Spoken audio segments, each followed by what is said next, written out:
Hey guys, Dazzler Magic here, and oh boy, Watsy managed to sneak one past me, which that's good, that kind of was the goal.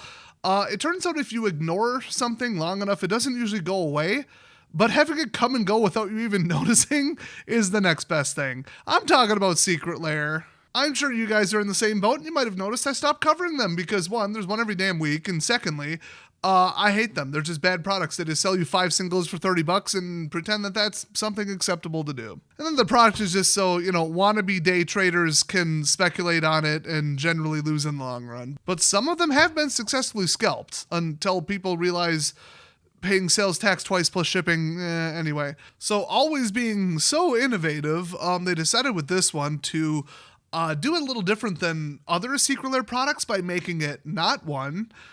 This is just a commander deck. It's 99 plus 1. It is a singleton commander deck, fully playable. So that's not what that product is.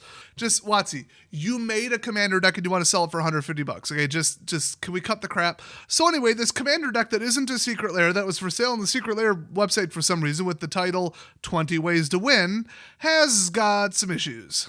The first issue is that alternate win cons have been described by famous Magic the Gathering YouTuber and commentary channel, Desolator Magic, as the worst thing in the entire game, and I stand by it. It is one tiny little bit worse than full absolute nothing but control. Prison decks, Merfolk, Elf Ball, Slivers, Mill decks. Alternate win cons are just like Watsy patting themselves on the back and saying, look at this new thing we did, isn't this wild? And then they've been doing it for like 20 plus years. They just slap, and then you win the game on something and make it either so obscure it's just a gimmick, which, okay, cool, that's just kind of fun in casual formats like Commander, but if they fly a little too close to the sun, then they gotta ban it. And then at least 30% of the time they do. Because in Watsy land, have to ban something and actually doing it are two completely different things. Hey, do you like buying fake Secret Lairs, but don't like giving Wizards of the Coast money? Check out the basically Trump Secret Lair. It was so popular they actually expanded it to a couple different collections now. Link in the description. It helps support the channel and it makes a great gift or a great shelf item. But alternate win cons. Nobody wants to win because you happen to get, 10 mazes out while the entire rest of your deck is board wipes and counterspells, okay? You're an asshole. If you play that, you are an asshole. You're taking a full control deck and making it even worse by instead of just winning with manlands like a complete asshole, you take it to S tier asshole and win with some bullshit cards. So they decided, well, instead of just that, let's take all the alternate win cons and put them in a deck. So go look up the deck list if you want. It is actually live on the internet now. I think the product went for sale December 2nd and is already shipped and arrived like yesterday, I think. So, unlike Heads I Win, Tails You Lose, it didn't take 13 months to, I think, still waiting on it this time around, so hooray, I guess? It's the small steps, okay? It's the small accomplishments and the small goals at this point with Watsy. I mean, the big goal was trying to get people to buy this bullshit for $150, but okay. Actually shipping it to them in a reasonable amount of time is very secondary to that primary goal. So pretty much every secondary win con in the history of the game is in here. I'm sure they missed a couple, but they have a checkbox card to make sure that you're being the most efficient and completionist, I guess you would say, level of asshole against your opponents, most of which will play against this deck once and then tell you to go to hell and never play with them again. And this is said checklist box. So we've got Forgot Your Sunscreen when using Approach of the Second Sun, which was the most recent highly problematic alternate win con.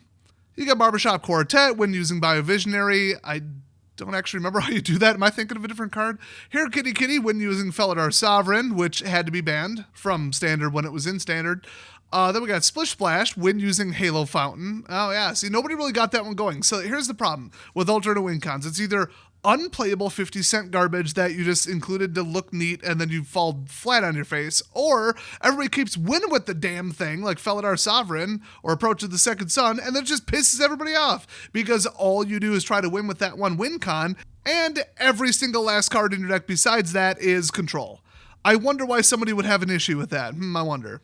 So you got Storybook Ending when using Happily Ever After. I don't think I've ever been beat by that on Arena. Tower of Power when using Helix Pinnacle. That's a fun one if you haven't seen that one. That one's actually kind of funny.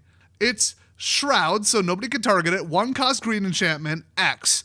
Put X tower counters on Helix Pinnacle. At the beginning of your upkeep, if there are 100 or more on it, you win the game.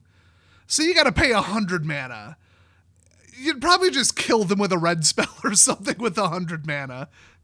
It's just funny. It's a funny, stupid card. If I got beat by it, I would at least smile once, and then I'd be like, okay, we get it.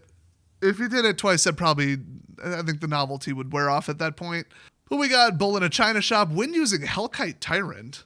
I don't remember an alternate win con on that. This is more of a quiz than me just looking these up and breaking them down. I mean, we got Notarized when using Liliana's Contract. Very difficult to do. I think you have to change ownership with that one. Face the Music when using Mael's Araya. I don't know what the hell that is. Gatecrasher when using Maze's End.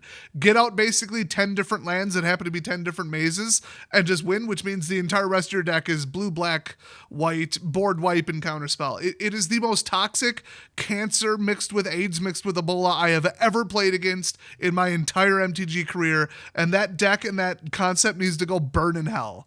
So you get it. I mean, they just had different ways to win, and then they put in the filler to go fetch like some of these enchantments and stuff. Speaking of that, Enduring Ideal was the magical super-duper bonus card that some people received if it was packed correctly. We'll circle back to that in a second. And that's an epic spell, which is kind of cool. It's 7 cost white sorcery. The flavor text is I'm not cheating, I'm just adding new rules, which I assume is a direct quote from Alex Percini or whatever his name is. Or one of the 50 people named Fabrizio that keep getting banned. And it says, search your library for an enchantment card, put it onto the battlefield, then shuffle. Epic. Epic means you're not allowed to cast anything else, but at the beginning of your upkeep, this goes off another time. It just keeps going off and off and off. That's why it's an epic spell. It's supposed to be like a top level end game. I'm putting all my mana into this, and I'm just going to win the battle with this, or that's it. It's all or nothing. Cards on the table. Let's go. I kind of like the idea because very few of them are all that problematic. And it's risk versus reward, and it's just cool. It's flavorful. I kind of like that. And it's only a $4 card. I mean, not many of the epic cards are worth anything because they're just, they win one way. They're very specific. They're kind of fun, but it's not like you must have it, and they all cost a completely insane amount of mana. So one person posted on Reddit that they're 99 +1 and possibly also +1 with the bonus card. Secret Lair, quote unquote, would really just commander deck, showed up with 90 out of 100 cards, except that 40 were duplicates of the other 40, meaning that they're missing 60 or 61 cards, I believe it would be. It depends. They didn't take a full picture, but, wow, assuming they didn't just buy 2 and stage this photo, which is very possible. I mean, people on the internet lying for clout and for updates on social media, very believable. Even more believable that Wizards' quality printing contractor screwed up again. I would dare say that that's actually a lot more believable. I was going to say if this happens to you, but when this happens to you, mathematically, I mean, I've gotten about... Oh boy, should I count the shop? I'll say personally, not counting my shop inventory. Personally, I have received 3 defective Magic products. Pre-release with no die, pre-release with no promo, and I just assume there's the third one out there. It's probably 7 and I'm just not remembering them. But at my shop, thousands? Like you want to count per booster, per box, per card? This is a problem that's getting worse and has not gone away, and they just refuse to switch to a different contractor, despite the fact that there's been a lot of thefts and leaks and other issues with the one down in Texas who has complete garbage printing gear. They must just be the cheapest. All they care about is margins, and that's that. They got the curling foils that they refuse to do anything about. And just idiotic statements by the staff about the quality. And then the couple people are like, you know what? They really need to address the quality. They got temporarily blacklisted by WotC, and they were on their very good list for Santa's good versus naughty list. So it don't take much to set off those touchy idiots. But boy, this is getting some attention online. I've heard on and off some people, who knows if they're coattailing, who knows if it really happened. It probably did. Where they're talking about, hey, yeah, mine came defective, mine's missing the promo, came with the wrong promo, mine came 10 short but not duplicates. I've heard everything at this point.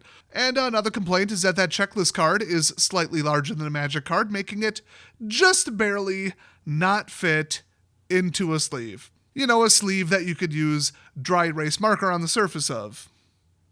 Amazing.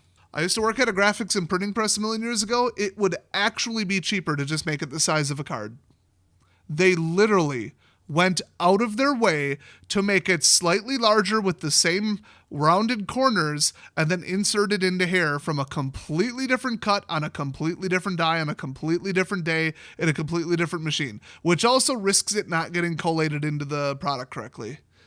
I wonder why the mistakes keep happening.